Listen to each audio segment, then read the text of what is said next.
Quand j'étais plus jeune, j'ai souvent entendu dire que il y a 3 choses qui changent un homme. Ça va être l'argent, le pouvoir et la femme. Mais en grandissant, en vivant mes propres expériences et en apprenant aussi beaucoup sur la vie, j'ai compris qu'il y a plus que 3 choses qui changent un homme à jamais. Dans cette vidéo, je vais partager avec toi 8 expériences qui changent la vie de quelqu'un à jamais. Que tu sois un homme ou une femme, si tu vis une seule de ces expériences-là, normalement, tu devrais les transformer et en faire quelque chose de beaucoup plus grand, et en faire quelque chose qui pourra totalement métamorphoser ta vie. Dans cette vidéo, on va donc voir cela étape par étape.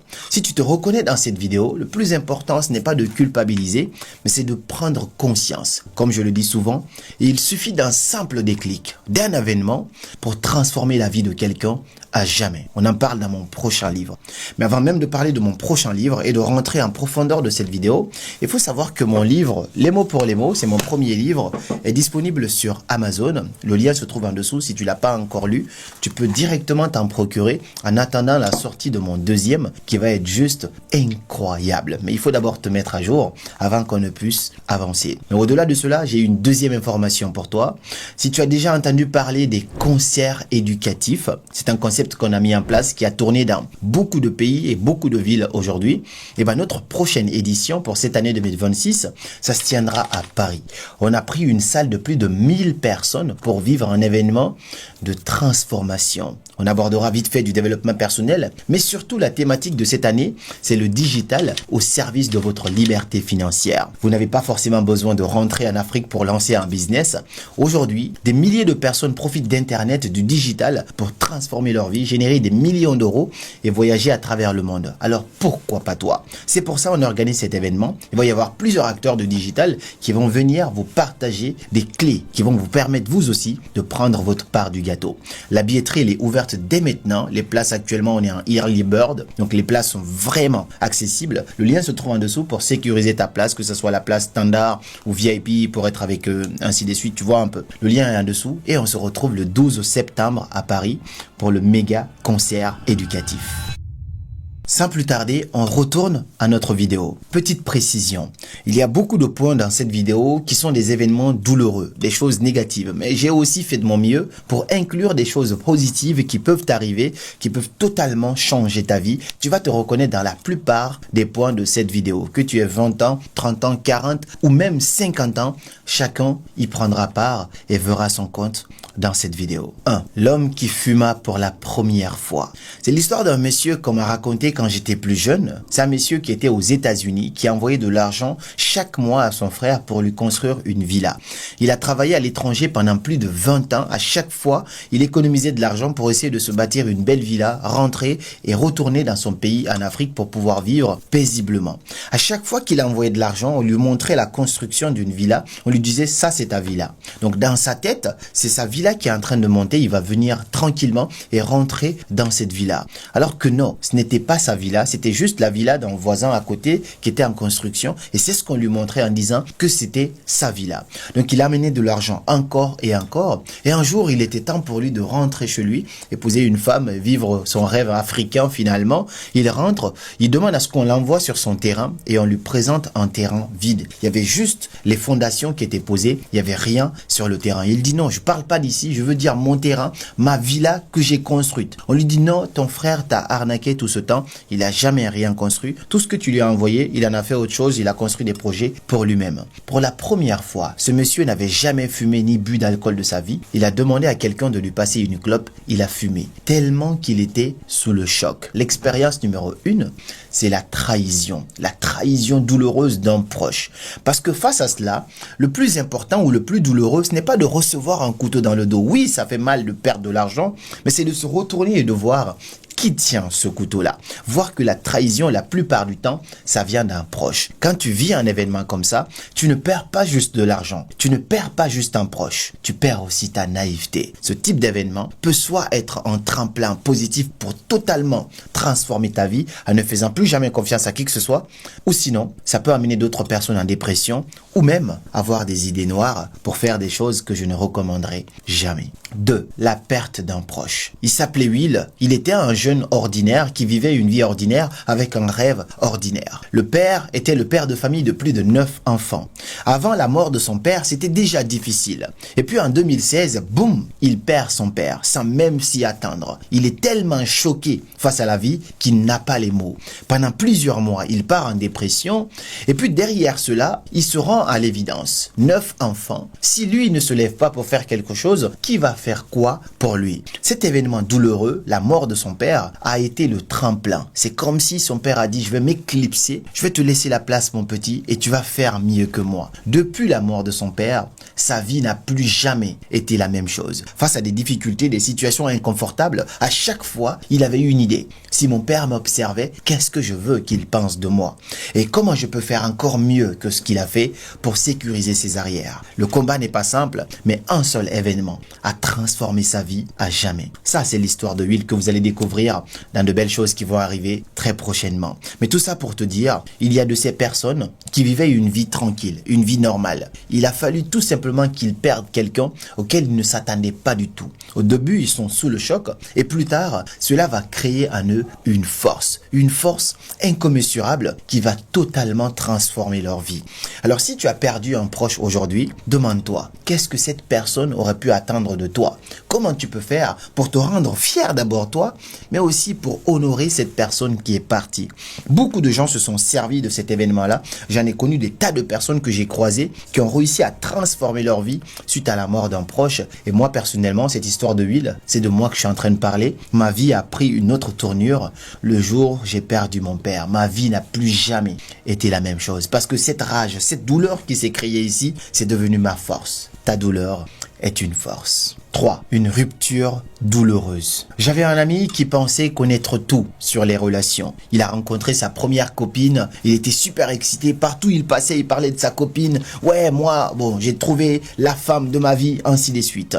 Je lui disais, fais attention, tu ne connais pas les relations tant que tu n'as pas vécu une vraie rupture. Tout homme devrait vivre au moins une fois une rupture. Cela va creuser quelque chose en lui et va ouvrir ses yeux sur ce qu'on appelle les relations. Donc ici, il ne comprenait pas forcément ce que je disais jusqu'au jour. Je ne le souhaitais pas d'ailleurs cela, mais la première n'est pas forcément toujours la bonne. Tu prends le temps d'expérimenter ainsi de suite et tu vas tout doucement. On ne teste pas la profondeur d'un océan avec les 2 pieds. Toujours garder un pied au cas où. On ne sait jamais. Tant que tu n'as pas vécu une rupture, tu n'as pas eu le cœur brisé, tu ne peux pas savoir c'est quoi une vraie relation. Donc je souhaite à tout homme de connaître le plus rapidement possible sa rupture douloureuse parce que après il y a des exceptions dans les règles. Il y a des gens ils n'ont jamais eu de copine, ils ont eu une seule personne et puis c'est allé. Surtout des gens qui sont dans le cadre de la religion très disciplinés là-dedans. Tant mieux. Mais en tout cas, dans un monde moderne, tu peux pas dire que tu connais beaucoup sur les relations tant que tu n'as pas eu le cœur brisé. Alors, je ne te souhaite pas d'avoir une rupture, mais si tu l'as pas encore eu, mieux vaut te préparer et te dire que tu as encore des choses à apprendre sur les relations. 4. Sors de mon bureau. Humiliation. Il s'appelait également Will. Il n'avait aucun espoir. Un jour, il a eu l'opportunité d'aller poursuivre ses études quelque part. Il chercha de l'aide un petit peu partout pour lui payer un billet d'avion,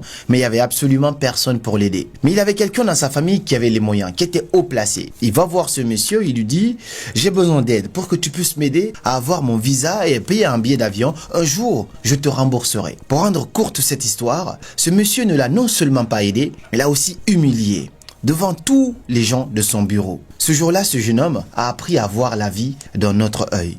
Et à chaque fois qu'il se rappelait de cet événement qui lui est arrivé, cela lui permettait de ne jamais abandonner parce qu'il avait envie de prouver. Parfois, il suffit d'une simple humiliation, que quelqu'un t'humilie, te fasse comprendre que toi, tu n'en vaux pas la peine. Cette douleur, un peu comme la perte d'un proche, va créer quelque chose en toi qu'on ne peut pas tenir.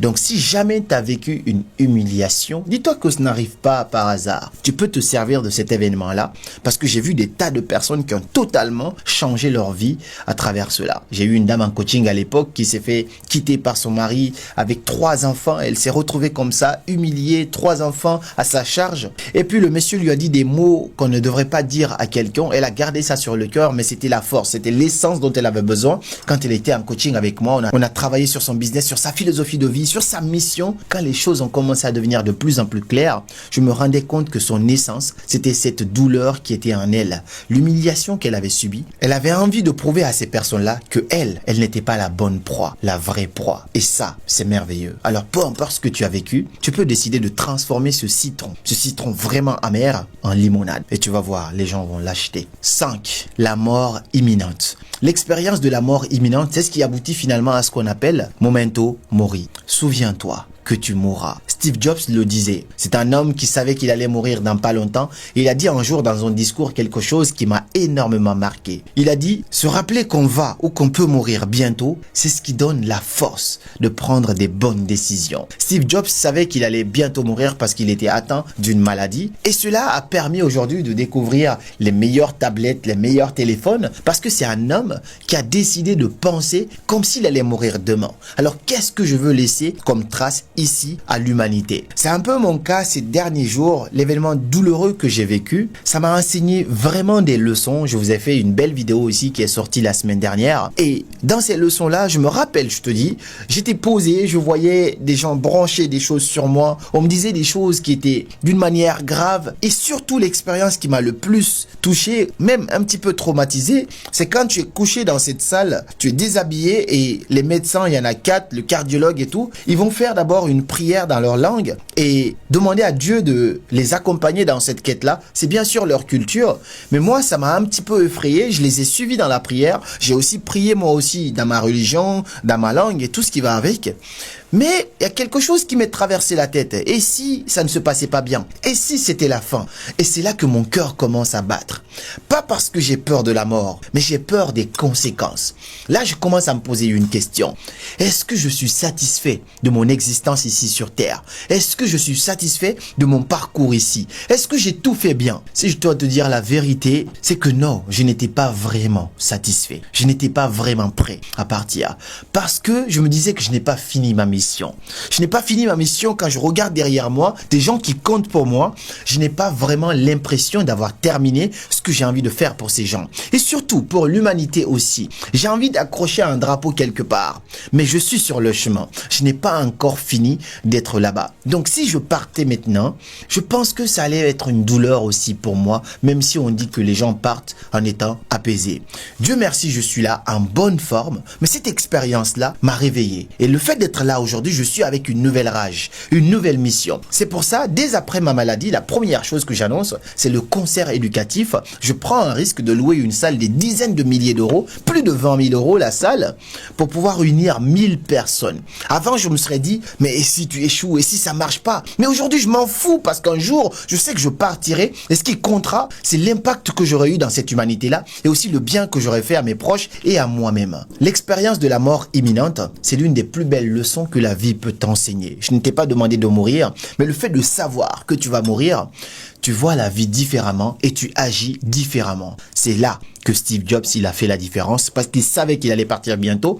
Donc, il innovait. Il faisait ce que les autres n'osent pas faire. Finalement, Apple a eu ce que les autres ne vont jamais avoir. 6. Le succès brutal. On parle beaucoup d'échecs. Mais si on parlait un peu aussi de succès, de quelque chose de positif, on va essayer de rendre la suite de cette vidéo un peu plus gaie, un peu plus positive. L'échec, les douleurs peuvent réveiller. Mais le succès aussi, le succès brutal, le succès que tu vas avoir sans même t'y attendre, peut changer un homme. Quand tout arrive vite, argent, succès, opportunité, femme, tu risques d'oublier qui tu es. C'est pour ça, parfois, Dieu ne te donne pas ce pourquoi tu pries tout de suite, parce qu'il te protège. Si toi, jeune, à 20, 25 ans, Dieu t'aime et il te donne des millions d'euros, s'il ne te donne pas la sagesse qui va avec, tu risques de faire n'importe quoi. On a tous vu ce fameux film de Leonardo DiCaprio, Le Loup de Wall Street, où tout devient excessif pour l'acteur. D'un coup, à la base, il est dans la galère, il n'a pas d'argent, il n'a même pas un rond, et tout d'un coup, il se retrouve avec beaucoup d'argent. Les femmes en abondance, le succès, tout le monde le respecte parce qu'il a de l'argent, et il commence même à perdre la tête. Il se retrouve dans la drogue, dans l'alcool, dans la cocaïne, et tout ce qui va avec. Donc l'argent, le succès brutal peut transformer un homme, et si tu ne sais pas gérer cela, tu risques de tout perdre et de te perdre en même temps. 7. Into the Wild. Il y a un film que j'ai regardé quand je commençais à peine à être étudiant ici et ce film m'a beaucoup marqué. Ça s'appelle Into the Wild. C'est un film culte ici en France. En tout cas, beaucoup de l'ancienne génération ont regardé ce film. Pour te spoiler un petit peu, je te le recommande, mais il est assez triste. Si tu es sensible un peu comme moi, tu vas chialer à la fin. Le film, l'acteur, c'est quelqu'un qui a envie de solitude. Il a envie de s'isoler. Il aime pas l'argent. Dans le film, tu vas voir, il est même prêt à brûler l'argent, à brûler une voiture. Il veut aller en Alaska pour vivre seul dans la nature et vivre seul avec lui-même. Sauf qu'il va faire toute cette quête-là, il va arriver à destination et la vie va lui enseigner une leçon brutale. À la fin, le film finit par cette belle leçon. Le bonheur n'est réel que lorsqu'il est partagé. La solitude transforme l'homme. La solitude profonde peut te faire perdre la tête. Tu ne peux jamais dire que tu te connais suffisamment tant que tu n'as pas été confronté à la solitude extrême. Et beaucoup de gens qui sont venus, des gens de la diaspora qui ont quitté leur pays, qui sont en France, aux États-Unis, au Canada, savent de quoi je parle. Surtout, j'ai vu des étudiants parce que j'ai vécu ça moi aussi. Quand c'est Noël, tout le monde va rentrer chez lui. Toi, tu restes là dans ta chambre universitaire de 9 mètres carrés. Ou même pas que les étudiants, des gens qui viennent uniquement pour se chercher. Parfois, ils sont dans des petites chambres avec des lits superposés. Parfois, tu es seul. Quand c'est la fête, tu es seul. Alors que de là où tu viens, même quand tu n'as pas d'argent, tu es toujours entouré. L'être humain est un animal social. Il a besoin d'être entouré pour mieux vivre. Mais le jour où il se retrouve face à lui-même, dans une solitude profonde, il découvre une nouvelle facette de lui-même. Mais je pense qu'il n'y a pas d'homme plus fort, d'homme plus puissant et d'homme plus dangereux que quelqu'un qui n'a aucun mal à aller au restaurant tout seul, qui n'a aucun mal à aller au cinéma tout seul ou à prendre un billet d'avion, aller à l'autre bout du monde tout seul. Si tu es capable de faire ça, alors tu fais partie des hommes les plus dangereux de l'univers. Et ça, c'est très positif. 8e expérience pour finir cette vidéo, c'est un enfant. Le fait d'avoir un enfant. C'est une expérience que je n'ai pas encore eu la chance d'expérimenter. J'arrive, j'espère en tout cas très bientôt que Dieu me donne cette grâce-là, cette chance-là. Mais j'ai discuté avec beaucoup de copains à moi qui ont déjà des enfants et qui me disent le jour où tu vas avoir un enfant, ta vie ne sera plus jamais la même chose. Tu ne vas plus jamais voir la vie de la même manière.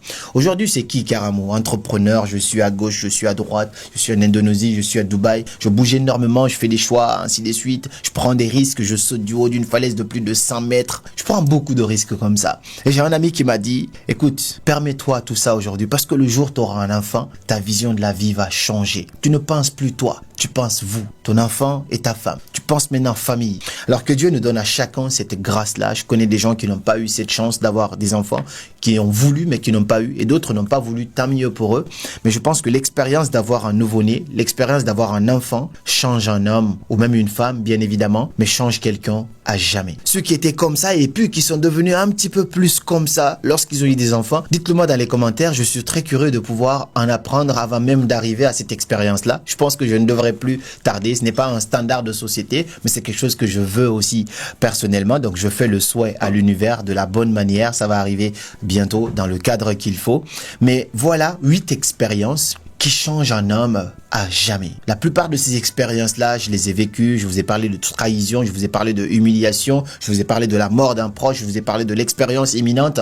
Peu importe, la plupart de ces points-là viennent parfois de mon expérience personnelle et parfois aussi de l'expérience de gens qui sont autour de moi, de gens que j'ai vus, de films que j'ai regardés, ainsi de suite. Partage-moi dans les commentaires laquelle de ces 8 expériences tu as déjà vécu. Peut-être que tu en as vécu plusieurs. Laquelle t'a vraiment transformé, laquelle a changé quelque chose en toi. Je suis curieux de pouvoir te lire à propos de cela. Et moi, je te dis à très bientôt pour de nouvelles vidéos. Si cette vidéo te parle, n'hésite pas aussi à la partager à quelqu'un. Nous, ça va nous donner de la force quand tu likes, tu commentes et que tu partages. Ça nous permet aussi de continuer à partager de belles vidéos ici. Si tu n'es pas encore abonné, tu t'abonnes pour qu'on puisse continuer. Bientôt, on est 2 millions sur la chaîne YouTube et on atteint déjà les 2 millions sur Facebook. Merci d'être aussi nombreux à suivre cette chaîne. Merci pour le soutien durant ce moment difficile que j'ai traversé. J'ai vu tellement de gens qui étaient là pour moi. Cela touche énormément. Je vous dis à très bientôt pour de nouvelles vidéos et on se donne rendez-vous le 12 septembre pour le méga concert éducatif à Paris. La billetterie elle est ouverte juste en dessous de cette vidéo et je vous dis à très bientôt. Et comme toujours, c'était Karamo. Suivez vos rêves dans la santé et ils connaissent le chemin.